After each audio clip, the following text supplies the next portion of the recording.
Goolsbee. We also have with us Ford O'Connell, Republican strategist, Richard Goodstein, Democratic strategist, Richard Fowler, liberal radio show host, as well as Steve Forbes, who's going to be here on set with me, and many additional people coming forward to participate in this conversation. But let me go over to Ford. We've been talking about whether or not Trump can hold on to this lead, whether he can build upon this lead. What is your sense of where he stands right now? Is this a tipping point in any way for him and the party? Well, I don't think that he's going to gain any supporters based on his debate performance last night, but he's basically appealing to folks who are just sick and tired of the Washington system. I do think that we're still in the personality phase of the campaign, and if we get into sort of the substantive phase, he's going to need some policies. He's going to need to basically be a lot more likable. Right now, he's sheer entertainment. It's working for him, but we have a large field. What happens if this field narrows down?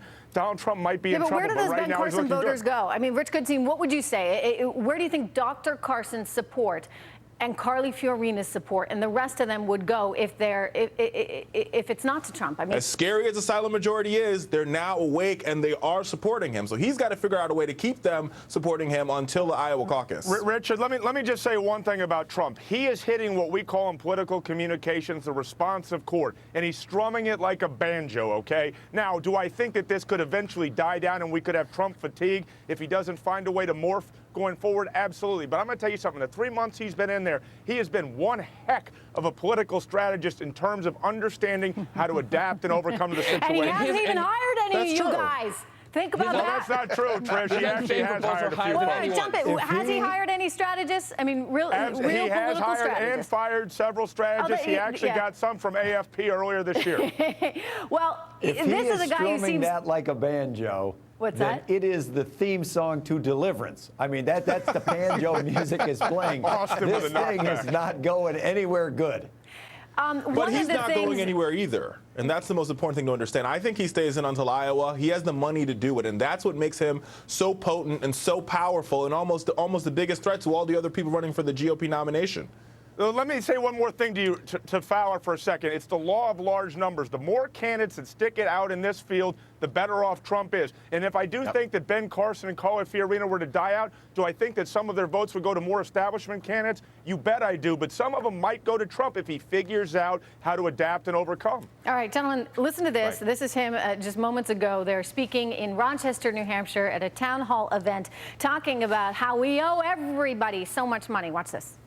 I think if you talk to labor unions, they would say they supported 100%. I'm pretty sure Donald Trump's against the TPP, this is why I think he actually does have a lot of cross-market appeal. I think there's a lot of blue-collar Democrats, traditional union employees that say, this is not fair. I've lost my job to these overseas competitors, and if we do something, if we put more tariffs in place, then that'll help protect me and my family going forward. We're going to continue this conversation, everyone, on the other side of this break, and we're going to talk about who the best candidate is right now to fix our economy. He touched on some of that rhetoric that Americans are responding to, and it's not necessarily coming from the best of places. But, you know, Ford O'Connell, when you have a population that has been beaten down economically as much as ours has, do you run the risk that kind of rhetoric can take on a life of its own? No, because fear is a very powerful motivator. Let me say something about economic plans that everyone's talking about. That's Acela corridor talk. What he's hitting on is Main Street and basically people's fears. He's going to eventually need to go beyond it, but that's how you get people to buy into your message. It's not what your economic policy says, it's what they feel on Main Street. And I think that's what a lot of Acela corridor people miss when they don't understand why Donald Trump's rising in the polls. You know, do you think he'll continue? Go ahead. Richard Goodstein, was that you? Listen, this is Richard Fowler. Richard Fowler, Mr. Goodstein, we'll come to you in a second, but Fowler, you first. I agree with Ford on this point. I think what Donald Trump has been able to do is the same thing Obama did with this ideal of hope and change. While Obama appealed to people's aspirations and goals, Donald Trump's appealing to people's fears. That works in politics. Richard, he's defied political gravity now at least 4 times. I agree with you, but I think you're still thinking in the traditional sense. We're still in the personality phase. Unless the substantive phase kicks in before Iowa, I'm not sure. He may actually become the nominee. It ultimately will, Ford. It always does. It kicks in. That's why Rick Perry got thrown out. I think in 2000. 2008, that's when Hillary Clinton, and Donald Trump, are you serious?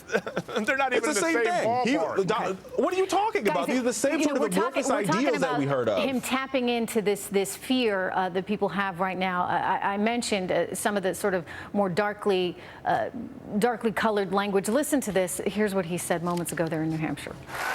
And we're going to get the gang members out of here fast. You know, you got a lot of gang members that are illegal immigrants. You go to Chicago and different places. You got a lot of these are tough dudes. We're going to get them out of here so fast your head will spin, all right? Your head will spin. Ford, is that stoking people's fears?